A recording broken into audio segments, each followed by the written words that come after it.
Hello students, आज हम लोग क्लास 10th का इंट्रोडक्शन टू ट्रिग्नोमेट्री के बारे में थोड़ा सा डिस्कस करेंगे, जो कि बहुत ही इम्पोर्टेंट टॉपिक है, जो कि आपके बोर्ड एग्जामिनेशन में इसमें आपको बहुत ही अच्छे मार्क्स के क्वेश्चन आते हैं। तो आप ज़रूर इसको पढ़ें। जैसे फर्स्ट की तो आप जानो कि ट्रिग्नोमेट्री होता क्या है। तो trigonometry is a branch of mathematics which deals with the measurement of angles and the sides of the triangle. यहाँ पे ट्रायंगल ही क्यों यूज़ किया गया? साइड्स ऑफ द ट्रायंगल, आपके पास एंगल और साइड्स तो और भी आपके जो है शेप होते हैं, जैसे रेक्टेंगल होता है, स्क्वायर होता है, अदरवाइज पेंटागन, हेक्सागन सब में होता है, बट ट्रायंगल क्यों? वाई? रीज़न क्या है? क्योंकि ट्रिग्नोमेट्री आपका 3 ग्रीक वर्ड से मिलकर बना है। पहला होता है ट्राई, सेकेंड है गॉन एंड थर्ड है मेट्रॉन। ट्राई मीन्स होता है 3, गॉन मीन्स होता है साइड्स, एंड मेट्रॉन मीन्स क्या करना है? मेजर करना। मीन्स जिसमें 3 साइड्स हो, तो 3 साइड्स आपके ट्रायंगल में ही होते हैं। तो बट इसमें एंगल्स और साइड्स को मेज़र करना हम सीखते हैं, और इसमें ओनली हम यूज़ करते हैं राइट एंगल ट्रायंगल का ही यूज़ होता है। क्योंकि राइट एंगल ट्रायंगल, जैसे आप उसमें 1 एंगल राइट एंगल कर लोगे, और जो इसका अपोजिट साइड्स होता है, जैसे आपका ये कोई एंगल है, इसका जो अपोजिट साइड होगा, मतलब इसके सामने जो पड़ेगा साइड, उसको बोलते हैं परपेंडिकुलर। और जो इसका एडजेसेंट साइड्स होता है, जो इसके पास होता है, ये जो इसके समीप होगा इस एंगल के, उसको हम बोलते हैं बेस। और जो राइट एंगल का अपोजिट साइड्स होता है, ये हाइपोटेनस होता है। ठीक है, तो ये होता है इसमें लॉन्गेस्ट साइड। फर्स्ट आप देखो ट्रिग्नोमेट्री रेशियो, फर्स्ट फार्मूला इसका मेन फार्मूला एक आता है ट्रिग्नोमेट्री रेशियो, जो कि आपका फर्स्ट एक्सरसाइज इसी पे आप करोगे तो आपके एनसीईआरटी का फर्स्ट एक्सरसाइज आपका सॉल्व होगा, और एक क्वेश्चन भी आता है इस रेशियो पे। तो ट्रिग्नोमेट्री रेशियो के लिए हम क्या करेंगे, एक राइट एंगल ट्रायंगल ले लेते हैं ABC। इसमें सपोज कर लें एंगल बी आपका 90 डिग्री है, और एंगल ए को आप थीटा ले लो। 6 ट्रिग्नोमेट्री रेशियो होता है। मेन तो 3 ही होता है, और 3 उसके अपोजिट होते हैं, जैसे साइन, कॉस और टेन मेन होता है, और कॉट, सेक और कोसेक इसी 3 के अपोजिट होते हैं। जैसे साइन थीटा अगर लेते हैं तो परपेंडिकुलर अपॉन हाइपोटेनस, तो देखो ये थीटा है, तो इसका अपोजिट जो साइड हो गया ये परपेंडिकुलर हो गया, मतलब परपेंडिकुलर, और हाइपोटेनस ये हो गया आपका AC हो गया, जो लॉन्गेस्ट साइड है। तो perpendicular upon hypotenuse means BC upon हो जाएगा AC। कॉस थीटा लेते हैं तो ये आता है हमारा बेस अपॉन हाइपोटेनस। तो बेस हमारा कौन सा साइड है? ये जो इसके पास है, एंगल ए के पास है, तो ये B हो गया। B अपॉन क्या हो गया? बेस अपॉन हाइपोटेनस, मतलब AB अपॉन हम राइट कर सकते हैं, AB अपॉन हो जाएगा AC। ओके, इसके बाद आप आओगे तो कॉस के बाद हमारा आता है tan थीटा। तो tan theta this equal to होता है परपेंडिकुलर अपॉन बेस। तो आप देखो परपेंडिकुलर क्या है, परपेंडिकुलर इस थीटा के जो अपोजिट साइड्स है वो परपेंडिकुलर, मतलब हो गया BC अपॉन हो जाएगा AB। अब इसके बाद आपका आता है कॉट थीटा। तो कॉट थीटा हमने बताया कि मेन आपका 3 हुआ, कॉट इसी का रेसिप्रोकल हो जाएगा, मतलब बेस अपॉन हो जाएगा परपेंडिकुलर। तो परपेंडिकुलर हमारा हो गया AB, और अपॉन हो जाएगा BC। और इसी के बाद कॉस के बाद हमारा जो दूसरा आता है कॉस का, मतलब ये कॉट के बाद सेक थीटा। तो जो सेक थीटा होता है वो कॉस का रेसिप्रोकल होता है, तो ये हो जाएगा हाइपोटेनस अपॉन बेस। तो हाइपोटेनस मतलब जो लॉन्गेस्ट साइड है AC अपॉन हो गया AB। एंड लास्ट जो होता है 6 नंबर पे कॉसेक थीटा। कॉसेक थीटा जो है साइन का रेसिप्रोकल होता है। तो साइन अगर परपेंडिकुलर अपन हाइपोटेनस है तो ये क्या हो जाएगा? Hypotenuse upon perpendicular. तो हाइपोटेनस क्या हो गया हमारा? AC upon BC।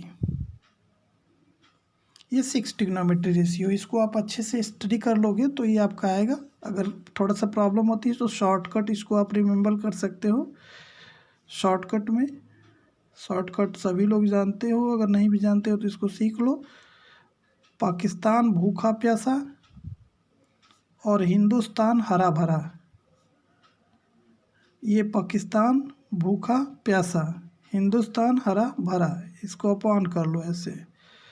तो ये हो गया हमारा साइन, फिर ये हो गया कॉस, और ये हो गया टैन।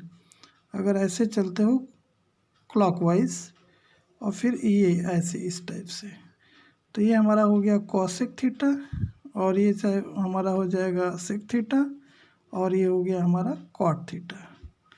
मतलब P by H sine, B by H cos, P by B tan, B by P cot और H बाई बी सेक और H बाई पी साइन।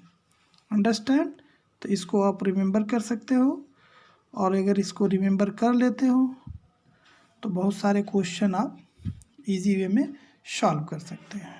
एक आता है आपका रेसिप्रोकल फार्मूला, ये ध्यान में रखना। रेसिप्रोकल जो अभी हमने इस पर डिस्कस किया कि रेसिप्रोकल जो फार्मूला होता है या रेसिप्रोकल रिलेशन के बारे में हमने डिस्कस कर लिया है कि साइन का रेसिप्रोकल क्या होता है, कोसेक होता है। बट अगर इसको नोट डाउन कर लेते हैं और इसको रिमेंबर रखोगे तो और इजी है। रेसिप्रोकल फार्मूला रिलेशन में जैसे sine theta this equal to होता है 1 by cosec theta cosec, and कोई पूछता है या कहीं पे आता है कॉसेक थीटा तो दिस इक्वल टू क्या हो जाएगा 1 by sine theta, again cos theta this equal to 1 by sec theta and sec theta this equal to 1 by cos theta and tan theta this equal to 1 by cot theta and cot theta this equal to 1 by tan theta। Okay, तो ये reciprocal relation होता है। Reciprocal relation के बाद एक और सम relation भी आप राइट कर सकते हो। सम रिलेशन मतलब अगर इस कॉसेक को यहाँ पे कर लो तो आपको एक और रिलेशन मिल जाएगा, फार्मूला ही बन जाएगा आपका सम रिलेशन।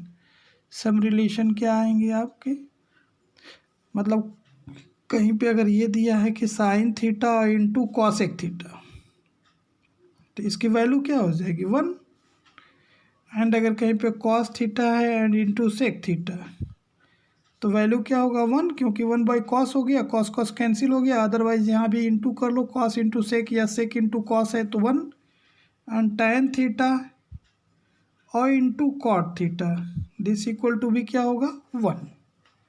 ओके, तो ये फर्स्ट आपका ट्रिग्नोमेट्री रेशियो आपका फार्मूला बन गया। ये फर्स्ट आप रिमेंबर कर सकते हो ये ए करके, ये हो गया बी, ये रेसिप्रोकल फार्मूला, और ये सी हो गया हमारा सम रिलेशन या reciprocal relation sum relation.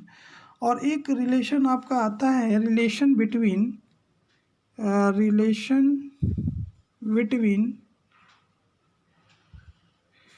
tan theta sine theta and cos theta. ये भी आपको रिमेंबर करना चाहिए, relation between tan theta sine theta and cos theta. तो ये रिलेशन होता है tan theta this equal to formula होता है साइन थीटा अपॉन होता है कॉस थीटा। आर में हम कर सकते हैं, अगर कॉट थीटा फाइंड करना हो तो इसी का रेसिप्रोकल कर लेना, कॉस थीटा बाई क्या होता है sine theta.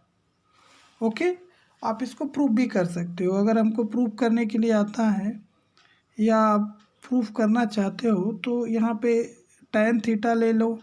tan theta equal to होता है P बाई बी। अब इसके न्यूमरेटर और डिनोमिनेटर को हाइपोटेनस से डिवाइड कर लो तो P बाई एच अपॉन हो गया B by H.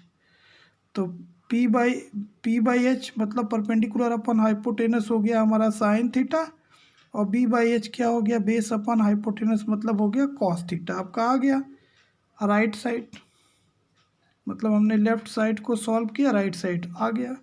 Okay okay.